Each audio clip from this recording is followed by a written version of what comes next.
साथियों नमस्कार, मैं हूं नीरज पटेल और आप देख रहे हैं नेशनल जनमत। अक्सर नेशनल जनमत जब सामाजिक कुरीतियों की चर्चा करता है तो एक सवाल उठता है, खासतौर से उन लोगों द्वारा जो समाज में नफरत फैलाना चाहते हैं कि जो बात आप इस धर्म के लिए कह रहे हैं मुस्लिमों से कहला करके दिखाइए। मेरे साथ हमीरपुर में हूँ मैं इस समय, बुंदेलखंड का एक ज़िला है। हसन खान गोलू हैं, राजनीति से जुड़े हुए हैं, सभासद हैं दूसरी बार। ये बताना इसलिए ज़रूरी है क्योंकि तमाम लोगों को लगता है कि राजनीतिक सामाजिक परिवर्तन वाले काम नहीं कर सकता, लेकिन हसन खान गोलू जी के पिता का निधन हुआ। जैसा हिंदू धर्म में मान्यता है 13वीं की, वैसे ही इस्लाम में मान्यता है 40वां करने की। लेकिन हसन खान गोलू जी चूँकि बहुजन मूवमेंट से जुड़े हुए हैं तो उन्होंने सोचा कि जब मैं मंचों पर जाता हूँ, 13वीं का विरोध होता है तो फिर मैं 40वां का विरोध करके उसको एक सामाजिक रूप क्यों नहीं दे सकता। पिता का इंतकाल होता है, 40वें का समय आता है, तो मैं खुद चाहता हूं कि नेशनल जनमत के दर्शकों को बताएं कि आपने क्या किया 40वां के दिन। देखिए नीरज भाई, आपको बताना चाहूँगा कि पिता का देहांत हुआ। हमारे पिता देहांत से पूर्व भी कहा करते थे कि ये कुरीति है जो समाज में काफ़ी समय से चली जा रही है, जो गरीबों पर इस पर सबसे ज़्यादा बर्डन पड़ता है। मान लीजिए हम लोग संपन्न हो गए तो मैंने सोचा कि हम लोग जो गरीबों पर बर्डन पड़ रहा है इसको कैसे ख़त्म करें। काफ़ी समय से प्रयास कर रहे थे लेकिन नहीं हो रहा था। तब जब हमारे पिताजी 12 तारीख को अभी देहांत हुआ तो हम लोगों ने सोचा कि जो 40वां होगा, 10वां 20वां होगा, जो भी फातह होगी, लेकिन मैं किसी तरीके का खाना खिलाना और जो पंडा प्रथा होती है वो ना करके मैं गरीबों को, स्कूलों को, विद्यालयों को दान करूँगा। तो उसी क्रम में मैंने जैसे विद्यालयों में पंखा लगाने का काम किया, वाटर कूलर भेजने का काम किया, जो गरीब बच्चे उनको कापी किताब दिलाने का काम किया, कुछ गरीबों को कपड़े दिलाने का काम किया, जिनको जो ज़रूरत थी, जो नीड्स है समाज के लोगों को, उनको वो देने का काम किया। और आगे भी पिता के नाम पर हम इसी तरीके के कार्यक्रमों को करेंगे, ना कि वो खाना खिलाने की जो प्रथा, जो हमें देख करके जो गरीब समाज जो होता है, मुस्लिम समाज में बहुत से लोग जो गरीब हैं वो कर्जा लेकर के इस प्रथा को पूरा करते हैं। तो हमने एक शुरुआत की है और लोगों को अप्रिशिएट कर रहे हैं, लोगों से जाकर कह रहे हैं, जो हमारे बाद जो लोगों के फादर ख़त्म हुए या किसी की माता हैं, किसी कुछ और हैं, तो उनको भी अप्रिशिएट कर रहे हैं कि इस प्रथा को बंद किया जाए। एक तो मैं ये भी आपको बताना चाहूँगा, ये गैर इस्लामिक था। हाँ, तो मैंने कोई इस्लाम के ख़िलाफ़ जाकर कोई काम नहीं किया, ये गैर इस्लामिक प्रथा थी, उसको भी बंद किया है। और ये एक सामाजिक तौर पर भी सही प्रथा नहीं थी, क्योंकि समाज पर इस पर बहुत बर्डन था। मैंने देखा कि कुछ साल पूर्व हमारे क्षेत्र में एक महिला ख़त्म हुई, उसके भाई ने कर्ज लेकर के, ब्याज पर लेकर के 40वां किया। यही स्थिति है, जबकि ब्याज इस्लाम के मूल के सबसे खिलाफ चीज़ है।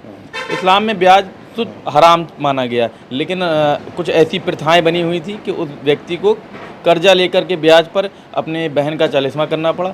उस दिन से मुझे ऐसा लगा कि ये प्रथा बंद होना चाहिए। मैंने उसी दिन विरोध किया समाज के लोगों में जाकर के, लेकिन जब विरोध करने वाला व्यक्ति अगर अपने घर पे वो इम्प्लीमेंट करेगा तभी उसका विरोध सार्थक माना जाएगा। तो मैंने अपने घर पे ही विरोध को घर परिवार में सहमति बन गई।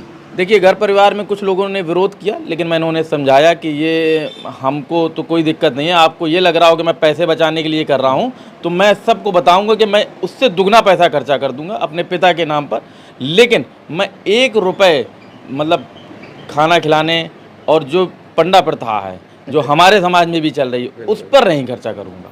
मतलब जो गिद्ध भोज जिसको कहते हैं, उससे शुद्ध मायने में जो गिद्ध भोज है मैं उसको नहीं करूँगा।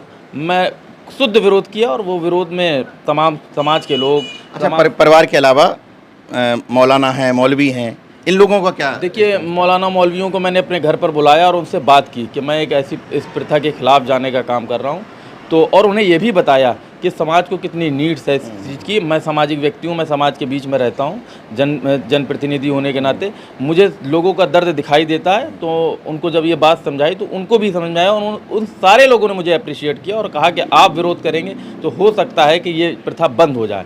और मेरे बाद भी एक लोगों ने भी उस प्रथा को बंद किया। मेरे मुस्लिम ही थे वो? हाँ, मुस्लिम वो भी। अच्छा जी, मतलब रिस्पॉन्स अच्छा मिला? बिल्कुल रिस्पॉन्स। अच्छा, आप राजनीतिक व्यक्ति हैं, सभासद, भले ही एक छोटी इकाई है राजनीति की, लेकिन आपको वोट तो लेना ही है लोगों से।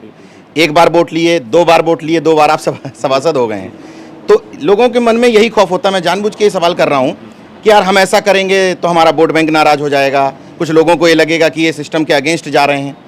क्या लगता है आपको कि इस पर कोई प्रभाव पड़ेगा? देखिए, इसका प्रभाव मुझे लगता है कि पड़ेगा, लेकिन प्रभाव की चिंता ना करते हुए हमें समाज की चिंता करना है, क्योंकि हम लोग सामाजिक व्यक्ति हैं, सामाजिक परिवर्तन की बात करने वाले व्यक्ति हैं। तो हमें लगता है कि समाज हमारे लिए सर्वोपरि है, ना कि क्षणिक जो लाभ या नुकसान हो रहा है हम उस पर ज़्यादा विचार विमर्श नहीं करा है हमने तो सामाजिक परिवर्तन का जो बीड़ा उठा रखा है, उस बीड़े को हमारे लिए प्राथमिकता और उस बीड़े पर ही काम करने का प्रयत्न लिया। तो मूल क्या थी इसके पीछे, सोच क्या थी आपकी? मूल विचारधारा कहाँ से ये विचार आया कि ऐसा करना चाहिए हमें? देखिए, मैं बहुत छात्र जीवन से ही बहुजन मूवमेंट से जुड़ा रहा हूँ।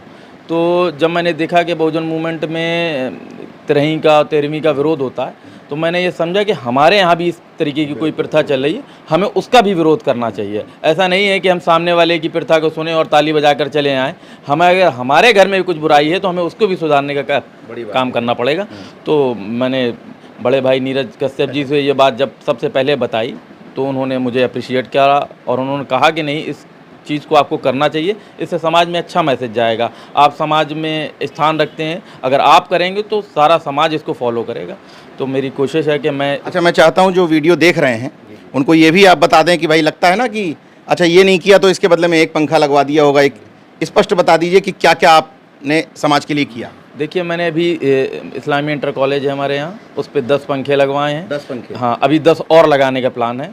और एक स्कूल में मैंने अभी वहाँ पर वाटर कूलर पहुँचवाया है, वहाँ 100 बच्चों को किताबें पहुँचाई हैं। 100 को? जी, 100 बच्चों को। अभी कुछ बच्चे हमारे क्षेत्र में गरीब रहते हैं, उनको पूरी कापी और किताबें पहुँचाने का काम किया है। जैसा कि मुझे स्कूल में पता चला कि इन बच्चों के पास किताबें नहीं हैं, उनके पास कापी किताबें पहुँचाने का काम किया। कुछ बच्चे ऐसे हैं जिनके पास बेसिक नीड्स की ज़रूरत नहीं है, उनके पास ड्रेस नहीं थी, तो उनको चुपचाप ड्रेस दिलाने का काम किया गया है। और इसी तरीके से हमारे यहाँ समाज में जो बिल्कुल गरीब स्तर पे जीवन यापन कर रहे हैं, उनके घरों पर खाना पहुंचाने का भी काम किया गया है। जैसे कि जो सूखे प्रोडक्ट्स होते हैं उनको घरों घर पहुंचा दिया गया है, ताकि जो भाव समाज में ये ना जाए कि मैंने पैसे बचाने के लिए अपने पिता के क्रियाक्रम में और 40वें में पैसा नहीं खर्चा किया। मैं इस बात को भी लोगों तक पहुंचाना चाहता हूँ। ये पैसे बचाने की बात नहीं है, ये समाज के जो गरीब व्यक्ति है जो इस दबाव में करता है कि समाज क्या कहेगा, तो मैंने इसलिए इसका विरोध किया है कि भाई जिसके पास पैसे कम है वो 2 बच्चों को 2 बच्चों करें, 2 बच्चों को भी किताब दिला दे। बिल्कुल, जिसके पास पैसे कम है वो एक पंखा लगा दे, जिसके पास अधिक है वो 100 लगा दे, या एक भी ना लगाए, कोई ज़रूरत नहीं है। लेकिन जो गिद्ध भोज चल रहा है इसे बंद किया जाए। तमाम जिन लोगों को ये कंपटीशन होगा कि मैं इतने सारे लोगों को खिला सकता था, पूरे शहर को खिला सकता था, वो हसन खान गोलू से इस बात को लेकर के कंपटीशन करें कि इन्होंने 10 पंखे लगवाए तो आप 50 लगवा दें, आप ज़्यादा पैसे वाले हैं। कंपटीशन इस बात का करें कि इन्होंने 100 बच्चों को कॉपी किताब बांटे, आप ज़्यादा को बांट दें। मैंने जब अपने माताजी के निधन के बाद इस तरह की चीज़ की थी तो तमाम उस समय गतिरोध सामने आए थे, लेकिन मैंने यही कहा कि अगर किसी को इस बात का घमंड है कि हम तो ज़्यादा पैसे वाले हैं, तो कंपटीशन अलग अलग तरह का व्यंजन भोजन खिलाने से ज़्यादा इस बात का कंपटीशन करें जिसकी चर्चा हम लोग यहाँ पर कर रहे हैं। मुझे लगता है एक अच्छी पहल आपने की है और आगे भी लोगों को प्रेरित करते रहेंगे। बिल्कुल मिशन बना लिया, बिल्कुल मिशन के व्यक्ति हैं और मिशन है हमारा कि सामाजिक जो परिवर्तन आ सकता है, जो समाज में कुरीतियाँ फैली उनके खिलाफ किस तरीके से लड़ा जा सकता है, पूरी तन्मयता से लड़ने का काम किया जाएगा। अच्छा, एक बात और बता देता हूँ, अमूमन किसी एक मरीज को एक सेब पकड़ा के 10 लोग फोटो खिंचाते हुए दिख जाते हैं बहुत आसानी से। मैंने हसन भाई से अभी कहा कि मुझे तस्वीर उपलब्ध करा दीजिए ज़रा, जो आपने अभी पंखे लगवाए या करवाए, तो बोले भैया फ़ोटो तो नहीं खिंचवा पाया मैं।